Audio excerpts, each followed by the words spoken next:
அன்பானவர்களே, இயேசு கிறிஸ்து நாமத்தில் உங்களுக்கு என் அன்பான வாழ்த்துக்கள். நல்ல எரேமியா 1ஆம் அதிகாரம் 19வது வசனம். எரேமியா 1:19. அவர்கள் உனக்கு விரோதமாய் யுத்தம் பண்ணுவார்கள், ஆனாலும் உன்னை மேற்கொள்ள மாட்டார்கள். உன்னை ரட்சிக்கும்படிக்கு நான் உன்னுடனே இருக்கிறேன் என்று கர்த்தர் சொல்கிறார். இதில் மெயினாக நான் சொல்கிறது என்னன்னா, உன்னை ரட்சிக்கும்படிக்கு நான் உன்னுடனே இருக்கிறேன், உன்னை பாதுகாக்கும்படியாக நான் உன்னோடு கூட இருக்கிறேன். ஆண்டவர் நம்முடைய ஜனங்களோடு கூட உடன்படிக்கை செய்தார். என்ன உடன்படிக்கை தெரியுமா? நான் உன்னை விட்டு விலகுவதும் இல்லை, உன்னை கைவிடுவதும் இல்லை அப்படிங்கிற உடன்படிக்கை தான்.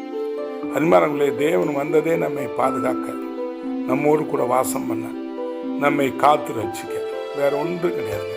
நம்மை காத்து ரட்சித்து நம்மோடு கூட இருந்து அவர் உண்டு பண்ணி வைத்திருக்க பரலோகத்தில் நம்மை கூட்டி கொண்டு போகத்தான் அவர் நம்மோடு கூட இருக்கிறார்.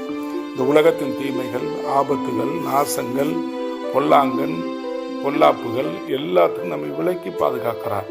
ஆகவே தேவ ஜனங்கள் இங்கே நம்ம சுற்றிலும் நமக்கு விரோதமாக வருகிற காரியங்கள் குறித்து நம்ம கலங்கப்பட தேவையில்லை. நம்மை காத்து ரட்சிக்கும்படிக்கு, நம்ம குடும்பத்தை காத்து கொள்ளும்படிக்கு, பிள்ளைகளை எல்லா உடைமைகளை காத்து ரட்சிக்கும்படிக்கு அவர் நம்மோடு கூட இருக்கிறேன்னு அவர் சொல்லிவிட்டார். ரட்சிக்கணும் என்ன அர்த்தம்? பாதுகாக்கும்படியாய், to save you, to save ஒரு ஃபேமிலி, உங்கள் குடும்பம், உங்களை அவர் காத்து கொள்ளும்படியாய், ரட்சிக்கும்படியாய், உதவி செய்யும்படியாய் நம்மோடு கூட இருக்கிறேன் என்று இந்த நாளிலே அவர் வாக்கு கொடுக்கிறார். அரிமானவர்களே, நம்மோடு கூட இருப்பது யார் இருப்பாங்க? பெற்றோர்களா, பிள்ளைகளா? இந்த உலக ஜனங்கள் யாருமே கிடையாது. அவங்கள கொஞ்சம் நாள் இருந்து போயிடுவாங்க. ஏன்னா நாட்கள் ஆகுது, அவங்க காலங்கள் முடியுது. ஆனால் தேவாதி தேவன் உலகத்தின் முடிவு பரியந்தவரை நம்மோடு கூட இருக்கிறார்.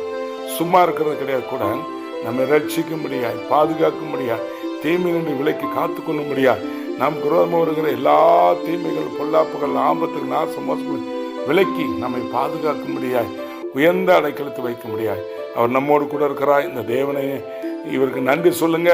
என்றென்றுமாய் அவர் நம்மோடு கூட இருக்கிற தகப்பனே, நீர் எப்பொழுது எங்களோடு கூட இருப்பதற்காக ஸ்தோத்திரம்.